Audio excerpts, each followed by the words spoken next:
Today's guest knows interiors PR inside and out. With over 14 years in the industry, he's worked with some of the biggest names in design, from Loaf to John Lewis, West Elm to Amara. His insights into PR, social media, and brand marketing are absolute gold. Now, as the founder of David White Communications, he's helping brands get seen, heard, and talked about. If you want to know what it really takes to get press coverage, nail your brand's marketing, and make an impact in the interiors world, this is the episode for you. I'm thrilled to be talking to David White today, who has been very patient in getting this technical stuff set up. So thank you, David. Hello. Hello, that made me sound very lovely and professional, so thank you for Well, that. you are lovely and professional. Whenever I talk to people I know, I always think back and think, when did I first meet you? And I cannot remember first meeting you. I just remember you I know. always being there. Yeah, it's really weird. I think that happens with a lot of people in the industry. You sort of are just like, I can't pinpoint that exact moment, but you just know them. You know their name and their face, and it's very weird. Yeah, exactly. And you remember the brands, but then you move on to a different brand and then you go, oh yeah, you work for Loaf, and oh yeah, you did that. And when you Yeah. work in agencies at the beginning and then you set up on your own, after a while, we only know you as David White Communications or DWC. Yeah. DWC is it's a bit like EMT, DWC. Worked really well.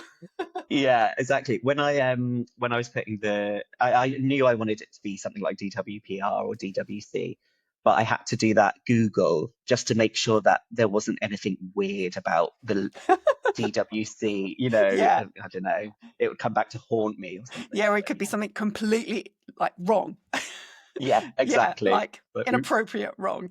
Yeah, exactly. It's like when you name your kids, like if you've got Morton-Turner, like if I had something else, you would have to be really careful that the initials didn't become a word that like SWAT or whatever your initials are. You've got to be so careful with those things. But I can't believe when people do not realise. You're like, wait, hang on, how did you let that go? like I would never name my I've got two daughters. I would never give them a P because I don't want their initials to be PMT. No, Yeah, exactly. they'd never speak to me again. Anyway, so you have been in interiors PR for 14 years. How did you come to be within interiors? Like, why did you choose interiors? So actually, right at the beginning, at university, I studied fashion marketing, and I wanted to go down the fashion route from the beginning. So the original plan was to be a stylist or work in magazines or photo shoots, something like that. And I did some really lovely internships at the beginning. So I worked at the Clothes Show Live as a dresser behind the scenes, and I did a shoot, or it was an event for Look magazine back in the day. So it was all these lovely different fashion things. And then when I moved to London, I was trying to get different internships and get my foot in the door somehow. But PR was the one internship where actually there were quite a lot of them. They were really great to get. So I thought, do you know what? I'll do a PR internship. I'll go to an agency and maybe I'll get my foot in the door that way and work with some brands. So right at the beginning, I started at an agency called Marmalade PR, which you probably remember. I do. And so that was actually working with their fashion clients right at the beginning. And then soon into that, I was working with Dwell and then Amara and then other interior brands with that agency when they took me on permanently. And then, I got into it that way. So all of a sudden I was working with interiors, and I sort of didn't really even think, I still want to do fashion. It didn't really occur to me because actually I was in a really lovely position where I got to do a bit of both. And it just sort of went from there. Stayed in interiors. Did you find there was a big difference between fashion PR and interiors PR? I found that interiors PR, and don't get me wrong, it's still a challenge, but it was easier. Really?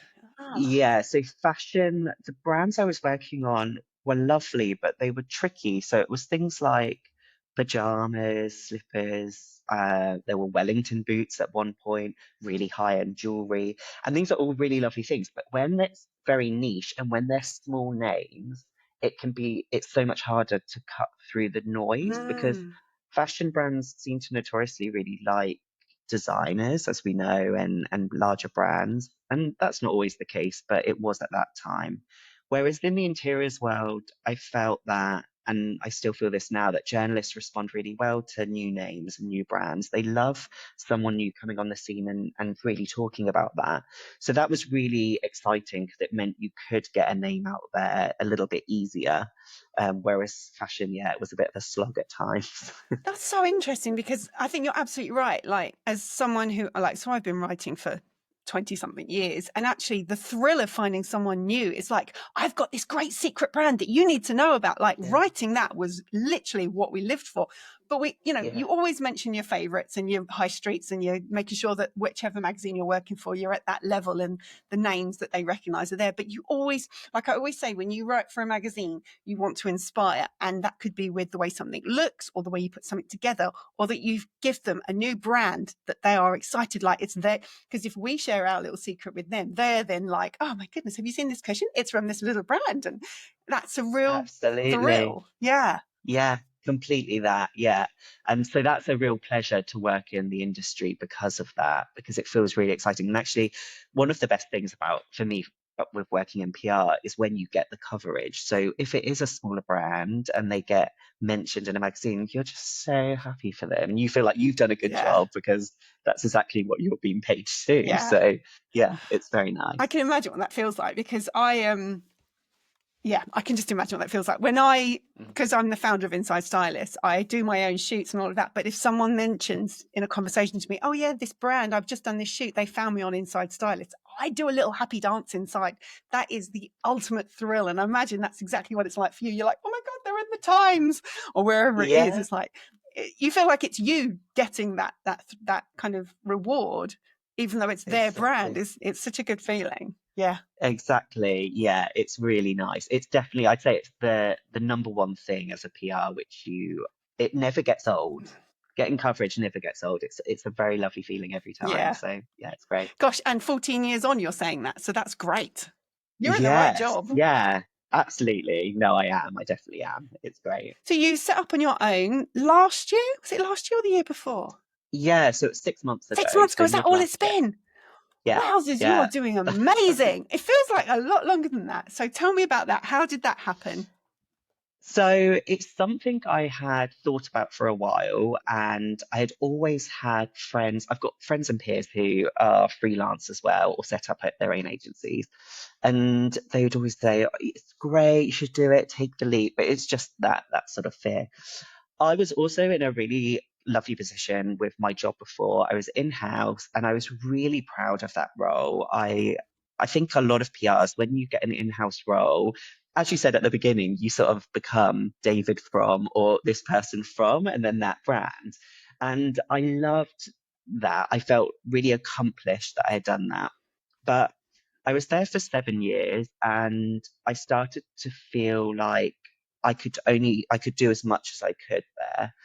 And I think a lot of people get that in house because there is only a certain amount it can get to. And that's not to say the company isn't growing, it is. And there was a lot of change there and they're doing really great things now. But I just knew that it was my time to bow out and let someone else in with fresh eyes.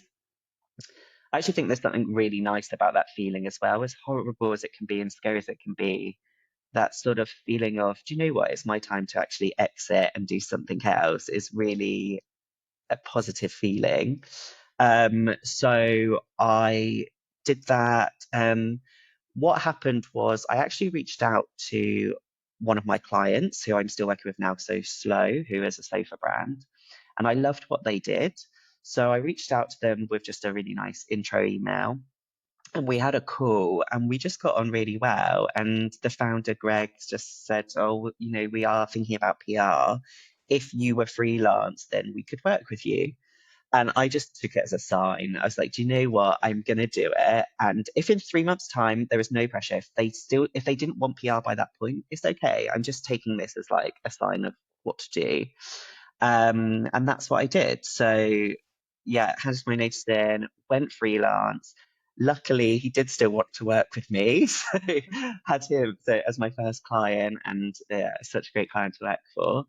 And that's been it. It's been, yeah, 6 months have flown by, and yeah, it's just sort of growing. That's phenomenal, David. Like, being someone on the outside who can see where you are now, we are going to talk about your clients in a minute, but I can't believe it's only been 6 months. In my head, it was much longer than that. So did you have in your mind, I need X amount of clients so I can pay my mortgage and eat? Did you have kind of an idea of how many clients you were going to need to be able to stay freelance? Because I know I've from experience, a lot of freelancers or a lot of, let's try that again. I know from experience that when a lot of people leave being in-house jobs or working for one brand and they go freelance, they quite often will kind of hop around and help with other people who are kind of growing their own little interior PR agencies, as it were. They'll do a day here and a day there and then kind of grow from there. So I know that there are freelance opportunities out there, but how did you kind of plan it in your head? So I didn't think so much about how many clients, but I knew I because I work on a day rate, and so each client will be a certain amount of time. So I have one client who I will work with 1 day a month, but then another is 5 days a month, and they will take up more time. So I just knew that I had to fill the month basically with a certain amount. Um, I was really lucky because when I handed my notice in at my old company, they hadn't filled my role yet. So they actually kept me on as a freelancer for a month. Brilliant. Yeah, so it meant I knew the job. I was on as a freelancer. It meant I could then find my own clients. So I was in a really privileged position that that had happened. And it meant I had a safety net, which was just really great. So I worked with them for a month. I then started with Slow, the sofa brand. And then I put the feelers out there to my network and just started to see what was there. And it just went really quickly. I had my friend Jess, who she heads up the marketing agency, The Doers, and they bring freelancers on to different projects. And she put something on her Instagram saying she's looking for a freelance PR for a luxury lighting brand. And I was like, put my hand up, hello, like I'm just about to go freelance. So that came my way really quickly. I'm still working with them. I previously in another life worked with Julian at Industry Publicity. And again, she was like, I've actually got this project coming up for London Design Festival. Would you like to be part of that? I was like, yes, please. And so these things just started to come on board really quickly and at great times. And before I knew it, I was just in a great position where I was like, yeah, actually, this is fine. So by the time that I ended my full contract with my old brand, um, I already had a good handful of clients and just sort of flowed from there and it just built. It Yeah. sounds like you've gone from, like, so personal experience again. I know that when I worked in house on a magazine, it, I mean, it's very kind of regimented, and we always do spring flowers, we always do summer flowers, summer garden entertaining, we always do Christmas and all of that. It becomes a little bit like you say, Groundhog Day. And although you can do it, the challenge is gone because you've achieved it. And I think that's what, when you were talking about, you've been somewhere quite a long time and you can carry on, but actually you want something bigger, you strive for more. And then when you go freelance, the doors open to so many different opportunities, and you're like, oh, I can do this and I can do that. And it just sounds like there's lots going on, and it's just exciting because you never know what's around the corner. I love that bit. That is my favorite bit of being freelance, is you never know what's around the corner. Yeah, it's exactly that. And with all these different clients, it means that I'm doing loads of different things. So exactly what you just said, at my old company, it was really nice, but there was some red tape and things that I Yeah. would want to do, I couldn't, and things. So now I feel that freedom is really nice, and it means that I could be doing an event for one client, but press outreach for another and influencer marketing for another, and it's just, yeah, lots of fingers in lots of different pies, and Yeah. it's all really fun. Yeah. Do you want to maybe share? You've mentioned one of your brands, but do you want to maybe talk through who your current clients are? That way, people who are listening will understand why I'm so impressed. Yeah, sure. So it's basically a mix. It's mainly interiors and design, with some lifestyle brands. And then what I really love is that a lot of them have a sustainability angle, message, or ethos, which is really nice. So I mentioned Slow, who are oh God, I can't speak, a sustainable, safer brand. Um, I'm also working with an interior design studio called Carte Design. Rosie Dahlia is a really beautiful lifestyle brand who do tableware and also kids' pajamas, which is really fun. Keeps that sort of lifestyle and fashion aspect as well. London Terrariums are a Shoreditch-based terrariums company. I'm working with Love Your Home, who I think a lot of people would know, a really established sofa brand. Then I have two clients who are under the doers, who I mentioned. Mm. So John Cullen Lighting is the premium lighting brand. And then also Different Kind, which is founded by the ex-CEO of Comic Relief, Liz Warner. And it's a really beautiful, ethical and socially conscious lifestyle e-tailer. And then I'm also working with Fab Communications at the moment, so another PR agency. They've brought me on board to help with PR strategy for a few of their clients. I think that's it. Then Quite a lot. I've got a couple of other things in the pipeline, which it makes me go out into a bit of a nervous sweat, but Oh, that's good. we'll make it work. That's good. Yeah. It's always good to be a little bit nervous. I put myself out there this morning and I think it's that pit of your stomach starts feeling a bit like, oh, but actually that you go past it. And then in a week's time, you're like, what was I worrying about? Of course I can do that. I'm experienced. It's fine. Yeah. So we Yeah. need to just watch this space then. Exactly. Yeah. I think when I started freelancing, my mantra, the advice actually a lot of people gave me and what I've kept in my head is say yes to everything and just do it. So that's the approach I've taken, and that's why it's a lot. It's manageable, of course. I wouldn't do anything which is going to kill me, but I have said yes to everything. I am actually getting into a nice position now where I'm ready to maybe turn some things down, just so I am comfortable. Oh, But yeah, I think I just don't want to say no to things because it's all so lovely. or you could just take someone on. Yes, that is I keep another growing. conversation I have been having. I know, yeah, I'll give you a maybe. minute. You have only been like on your own for 6 months. I think you just need to get Yeah, yourself sorted first, don't you? I'm like, no, don't say no. yeah, Just say yes. Say yes to everything. I know, It's easy to yeah. get caught up in that though. So you're very wise. So do you get involved in shoots at all? So yes, I will do more. So quite a few of my clients, because they are growing brands, they will need that support.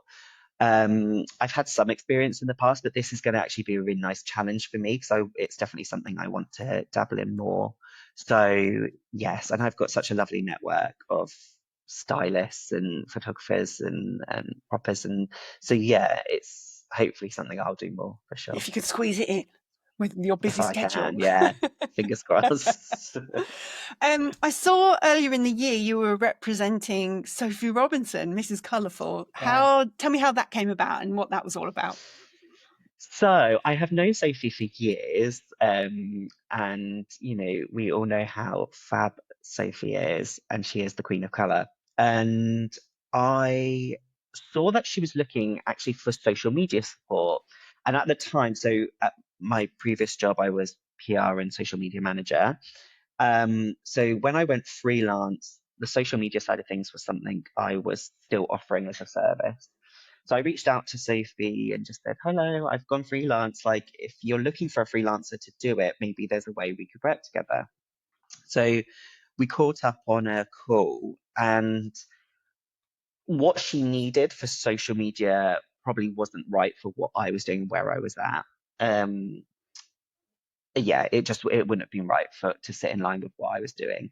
But at the time, she was launching a new interior design course. She has lots of them; they're really successful, and she was bringing out a new one on about maximalism. And so she said, "Well, how about we work together on a 3-month project, and you do the PR for my new course?" So I was like, "Absolutely, I would love to. Sign me up." So that was it. So again, that was pretty early on when I went freelance, and I was just so chuffed to be working with her, and it was just a really lovely experience. There was some really nice coverage, and yeah, she was great to work for. She sort of just let me get on with it actually, which was really great. Um, so yeah, that's how it came I about. think that's something Sophie's very good at, is really knowing who the people are who to support her and what her goals are, because she has so many irons in the fire. Irons in the fire? She has so much going on all the time. It makes my brain hurt, and Yeah, I have a lot going on. But yeah, it's really wise to do that. I think it's very clever. Yeah, because I saw her yeah. today and she was promoting her Dunelm collection. And I was like, okay, Yes. so she Yeah. was doing the course and now she's doing the Dunelm collection and she was in Marrakesh. And it's just like, you can't do all of that on your own. You need a team. So that's really cool. She Yeah. needs another one now, so you could do another one. I know, that'd be really nice. I'd love that. I did a panel discussion before lockdown with Sophie, and there were some other people, and we were talking all about how the intention of it was to talk about the difference between social media and influencers and working on magazines, and why it was important for people who work in magazines to do social media. It was kind of before it all went really crazy, but like the PR landscape must have changed dramatically with social media and influencers. How are you seeing trends evolving, and like what advice would you have for people who are trying to get out there and share their products, their wares? I think PR is an amazing tool for brand awareness. I think the one thing I'd say, a lot of brands might think that PR would immediately equate into sales, and that isn't the case. It's building a story, it's building brand awareness, and it's just an additional layer. And talking of layers, I think that any brand who goes into improving their PR and marketing strategy, that is what it's about. It's a layered, it's a tiered effect. So you need a strong social media strategy, PR strategy, your CRM and email, your influencer marketing, whatever it is, you just need that great approach across the board. And some things may work for some brands, others not. Influencers are a really good example. As great as they can be, and they may have a really good impact for some brands, other brands it won't be quite right. So you might have to tweak the approach, or maybe you just put it to one side until it feels right. Um, the one thing I'm finding more in the PR world, advertising is definitely something which it will help you get the editorial coverage. That has always been the case, but it is becoming more of the case, I think, than more than ever. So, you spend that money with a magazine and they will definitely support you more editorially. And there's also a lot of the titles are actually going US first, which Yeah, makes it quite hard if you're a UK based brand, which is a shame true. because it means you can't get the page space as much as if you were an international brand. That can be really tricky. Um, but I think whatever you do, you need to stay true to your identity and the audience you're trying to approach, and it needs to feel authentic. And I think that with social media and influencers, especially, there's nothing worse than a brand working with an influencer, and it just feels so inauthentic and shoehorned in. And actually, I think it all needs to be very genuine. So, yeah. Do you think print is still important? Like, do you see print still working alongside like online features? Yeah, I mean, I could shout about print till the cows come home. I think I absolutely love it. But I don't know if that's because I'm such an old school I PR was that's going to like, ask yay you for that. print. Is that from like past? Yeah. Yeah, I think it's just drilled into me. But the thing is, I've had conversations with really senior level people in the past, and they'll question, oh, do we need to pivot and not be approaching or not be looking into print and just go digital first?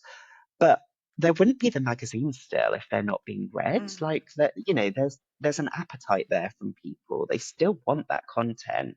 You get really dedicated subscribers for print publications still.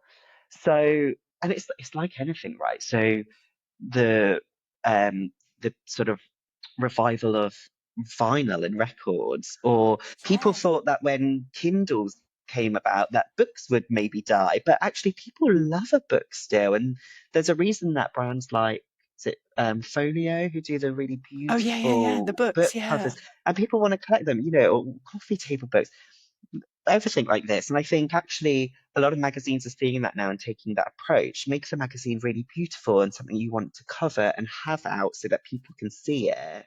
And that's why people still subscribe to Vogue and want Vogue delivered to them. There's a reason for it. And yes, maybe it will die slightly, just like everything will. But I think there's no point just saying no to print, especially when a lot of the journalists write for print and digital Yeah, anyway, so you yeah, might as well contact them. And if they offer print, then amazing. I think with print as well, it there's a credibility to it and a trust. You know, if your brand is in the pages of Elle Decoration, it's Elle Decoration saying that this is a brand to watch. yeah. Like that's really cool. So yeah, I definitely think, print all the way. Digital, absolutely. They just both play a role. Online is perfect for traffic and SEO and link clicks and reach, whereas as I said, print is giving you the awareness, the credibility, and the loyalty and trust. So you need a mix of them Yeah. for, yeah, a good strategy. I think that's generally what I hear from most people, but you never know if people are just blowing smoke up your ass. But I think there is this authority in a magazine. If the Times says this is the best or this is a really beautiful brand, you're going to pay attention. And if you see it Mm. online again, you'll be like, oh look, the Times mentioned that. That's a great brand. Let's go and buy that vacuum cleaner or whatever. It's really interesting. A good example of that is actually the Christmas gift Hmm. guides.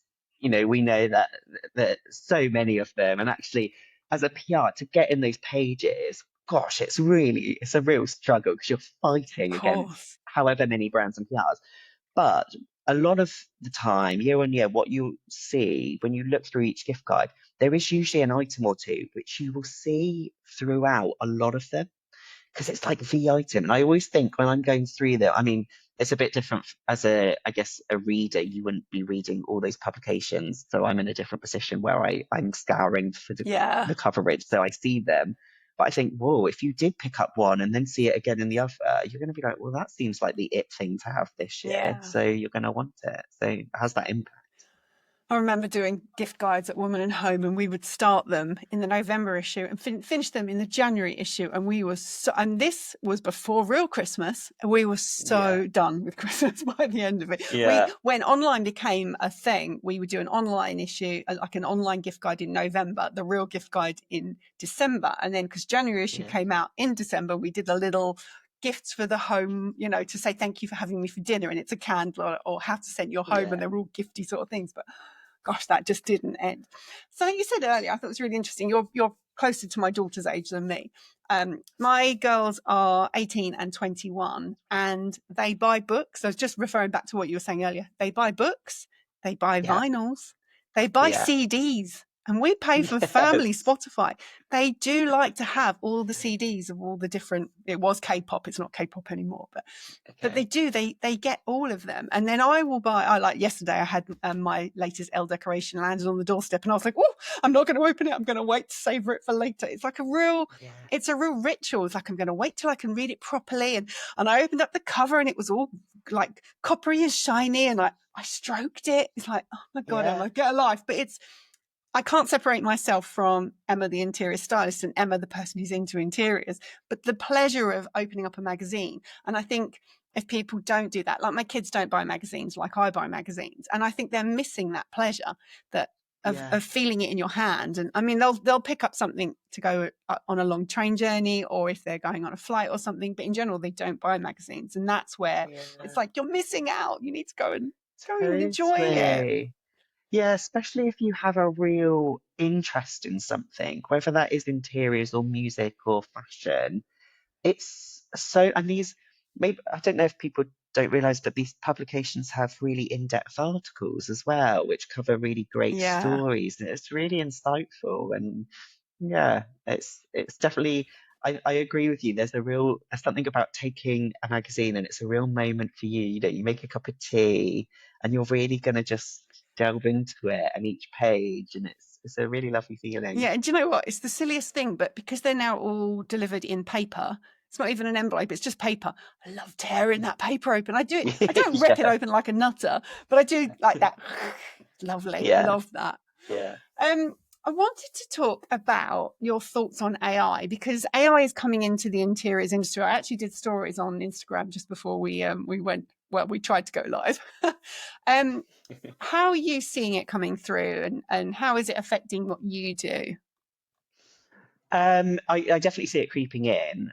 I think I see it playing some sort of role in maybe trend forecasting or strategy or content creation. There's something there. I've seen it used in really weird ways. I remember um, a colleague before asked it to create adverts for this brand, and oh my God, it was like some fever dream of this weird, sofas with legs coming out of it or hairy cushions. It's all very Yeah. strange because it can't quite form it that way. But um, I think there's a part to it some way. The I think, and I'm sure you'll agree with me here, but where we are from a time before we ever knew it, it means you hone your skills in a different way, and I feel really lucky for that. So, I've learned to write strong press releases. I've improved my copywriting, and you do that all yourself. So I think now with AI, you can use it to as a tool alongside what you do. But I'm glad I don't feel like I need to rely on it, Mm. like maybe some younger generations may start to feel that they will. And I also feel in PR, there are things you can use it for, like streamlining tasks or, making your life easier. But the one thing it's not going to do is replicate that human touch. So the relationship building and the networking, and the communication skills, Mm. which is the main things you need as a PR. It probably won't completely replace that, hopefully. So we'll see. Yeah, it's a really contentious subject at the moment, and I think there's a lot of people very scared. I'm actually probably going to do probably either you are or you're not, Emma. I'm going to do a report and kind of just speak to people because I'm getting asked about it all the time and I don't have the answers, and people are very nervous, and rightly so. It is kind of creeping into every aspect of everyone's world. It's like people are saying you don't need to get a lawyer anymore. You can just go and ask AI. It's like if you trust AI for lawyer stuff, you are in I big know. trouble. But yeah, I think when I teach styling for interiors at Chelsea School of Arts, and when I say to them, find 3 images that kind of are the feeling you like in interiors, and I'm trying to get them to find a color theme and what their season is and that sort of thing. And the amount of times people show me these like AI images, and I just think, I have to take a deep breath. Okay, so Yeah, you do know that's not real, don't you? That isn't a reality. You're never going yeah, to be able to recreate that in your home, in a client's home. And I don't think they can see it. And that is where it's a bit yeah, stressful because you think you're not living in the real world. And that is yeah. where I get nervous. Well, it's also, and as a stylist and from our background working in editorial, used to say that you can't create editorial shoots using AI and then that would just be so weird. But I think you'd always be able to tell that it's not a real living situation Yeah. or a real home. Well, until it gets maybe to a point where it's so slick and improved that you will. But yeah, Yeah. I'm hopefully sure it that will way. come. I am. Yeah, I mentioned something about AI over dinner last night, and my 18-year-old turned around and was like, "Oh my god, all you talk about is AI," and I'm like, "I'm really not." And I said, "Well, tell me, what do you think about it?" And she said, "I think it makes people lazy." And I thought that's very interesting that an 18-year-old would say it makes people lazy because you don't have to think. yeah, I can write a press release. I just put it into ChatGPT and it'll churn it out for me. It's like, yeah, but you're doing it, and the guy in the other press office is doing it, and you're both talking about sofas and you're both coming with exactly the same press release because yeah, it's AI doing it, and it's just you're putting in very similar things. I remember when yeah. I first kind of got introduced to AI. I don't know if I've mentioned this on the podcast before, so if I have, apologies to listeners for repeating myself. But this person asked AI to do a blog post about cats, and it did the whole spiel. And then she said, now do one for dogs. And it literally just changed the word cat for dog. And it was exactly the same thing. And it's like, ugh. I've got Yeah, another friend who works in a university, and they've got special programs that check that you aren't doing your work through AI, so they can't go through it. And when my daughter did her A levels, she had to do all her coursework in school on the school computer so that they couldn't use AI. So, I mean, mm, that's good. That's really good yeah, to hear because otherwise and it means that people would be really skilled at things that they're not actually technically skilled at because they're just using a computer to do it. But I'll write a press release and then I will maybe put it through to check, or if I feel like something, yeah, or if I feel like something could be made more concise, or take out a repetition or something. I think there's just clever ways you can use Yeah. it. But it was actually on. No, no, no. I was just gonna say it was actually on the news last night there about how it's really bad for the environment. So I think we need to watch that because it uses up like half a bottle of water each time Does you it? Oh, I'm ask going to find that. That's ChatGPT. interesting. I didn't. Someone Yeah, else talked about that in a podcast I was listening to this morning, and I didn't know how that was a thing. But that's very interesting.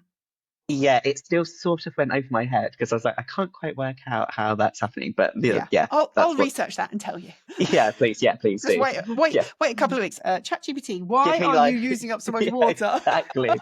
Yeah, just give me the top line Yeah. summary. Just like, Yeah. Oh, I hate talking about it. It makes me really stressed. I'm going to completely I change the know. subject.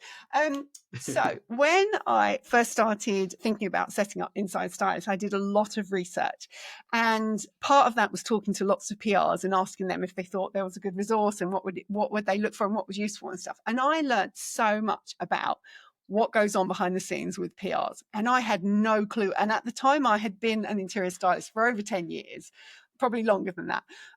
Is there anything that you wish people knew about your jobs that they just, like interior stylists and writers and maybe influencers, that they just haven't got a clue about? Can you just tell them now? I think that what you've just said, that they don't know what is involved behind the scenes. So I think a lot of people, and I'm talking about journalists, stylists, influencers, and brands, even the clients, I think take it for granted that, you can just write a press release, put it out, and then the coverage just floods in. It doesn't. We're, fighting for our lives and trying to get seen amongst these inboxes. I think what a top editor, oh, not even a top editor, anyone, an editorial assistant, the amount of emails hitting their inbox is gonna be insane.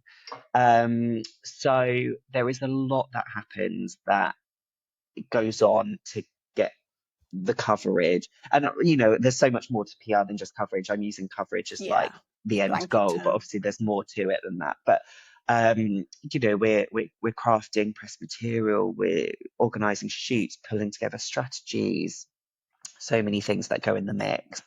Um, so yeah, I think that's probably the main thing. I think as well for journalists, there's sometimes a bit of a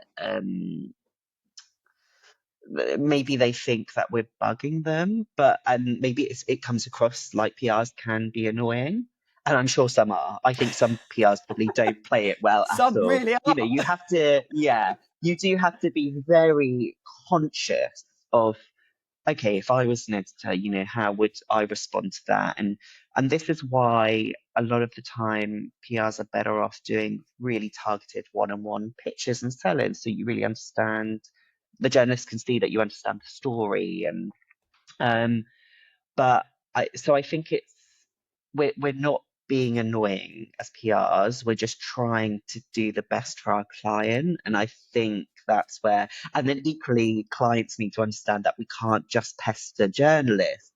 I get asked by clients, oh, can we just email them for X, Y, Z? No, the way I see it is I have a certain amount of lives, if you will, when contacting a Yeah, journalist. I've got two attempts at a couple of emails in the space of a month, let's yeah. say. Um, and I need to be careful with how I use them up, because I know that they're time poor, and it needs to be really targeted with what we're giving them. So now more than ever, that's the approach I take, is I just try and be very targeted and not annoying. Very well put. You're not annoying at all. There are some, but Phew, you know what? There's a thanks. couple who have. I've got one agency in mind that email every day, and as someone who gets a lot of emails every day, Mhm. I want to know what they have, but I don't need to read it every day. So I might just open it, acknowledge it, and go, okay, I know who their brands are. I'll just leave that in my inbox. And then we use our inboxes as our, like a Google, we search them.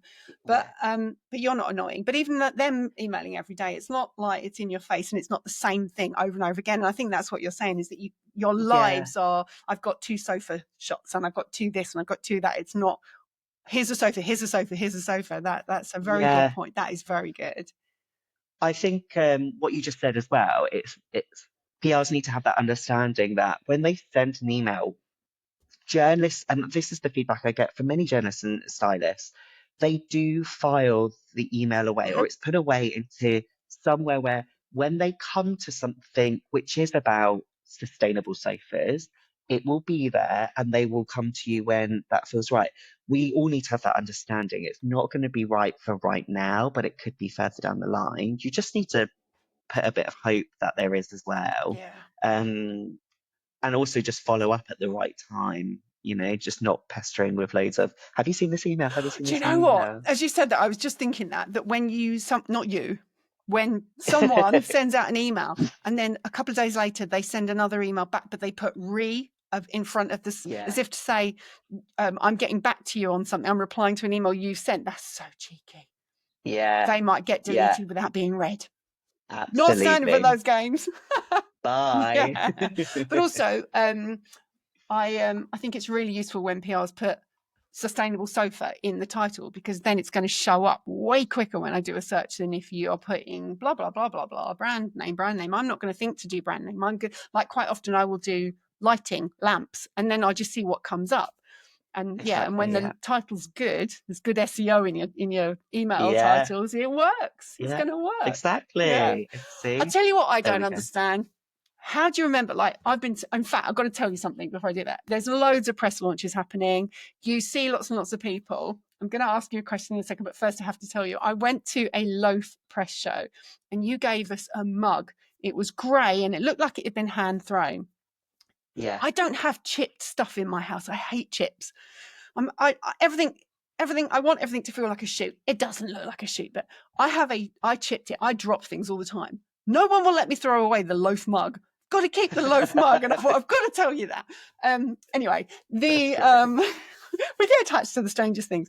When you're at the launch, you have to remember everyone's names. How do you remember everyone's names? It's such a good question, Emma. And one that I ask myself a lot. I basically have like a Rolodex spinning in my head. I think that's how it works. And it just goes crazy at events.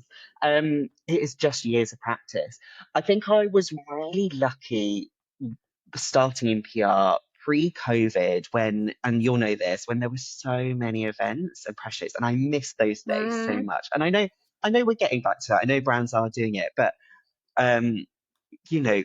Christmas in July and you'd be out all day at a million brands press shows. But they were so much, as tiring as they are, they were so much fun to work at. And it just put me in great stead for now, because it meant that I met all these people and you just put faces to names. It is hard. I don't know how it quite works. I just remember so many people. And if I don't, then I just sort of own up to it. We're only human. I do that classic thing of introducing them to someone else and then they'll introduce their name to them. I do that. And be like, oh yeah, it's you. Yeah. Or I just say, oh, I think we've met before. Sorry, remind me of your name. People understand. But it is a good one thing that when I was at PR first. And if Lily listens to this, she'll know, but I'm very good friends with Lily, who I actually managed at PR First. And I used to make her remember people's names in the magazines. Because I was like, as a PR, you need to know. You need to know who that editor is, who that person is. You need to know who writes the page. It wasn't like a Devil Wears Prada thing where I gave her a book of faces and said, remember these.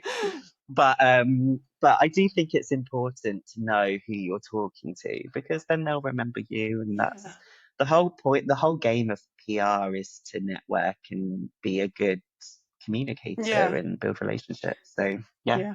I'm laughing twice as hard because when I was at Women in Home, I worked with Theodore Solom's-Isles, and she has like a photographic memory. I met her at the weekend, and she was talking about things that happened years ago, and she remembered every detail, and she would remember every street, every tube. I mean, she's not even from England, but she remembered everything. And she would just be my walking my walking A to Z and get me from A to B. Yeah. And when we got there, she'd remember every single person's name. And she'd go, "Oh, Emma, you remember so-and-so?" And I'd be like, "Oh, yeah, hi, how are you?" And thinking, thank God she's there. And then when I went freelance, she wasn't there anymore. It was a nightmare. You need to just drag her around to every event. I did try for a while. When she went freelance about a few years after me, I did go, "Should we go to press launches together?" And she was like, "No, I got to look after little kids." I'm like, but the other thing is that I just remember very early on in Instagram sort of blowing up. I remember I bumped into someone I was friends with on Instagram, and I'd go, "Woody Jen," and it was Jenny Wood. But I didn't know her name was Jenny Wood. I just knew her as Woody Jen. And then if someone's got a name that isn't obviously their name, it's like, I can't remember your name. You know, House at 32 or something. It's like, oh. Yeah. Do you know what? Actually, there's a lovely content creator called Eva, who you might know. Her account is Poppy Loves London, and she's been around for ages on the scene. I remember when she had her blog. We used to work with her when I was at Marmalade PR, because she lived around Notting Hill at the time, which is where we were based, the office.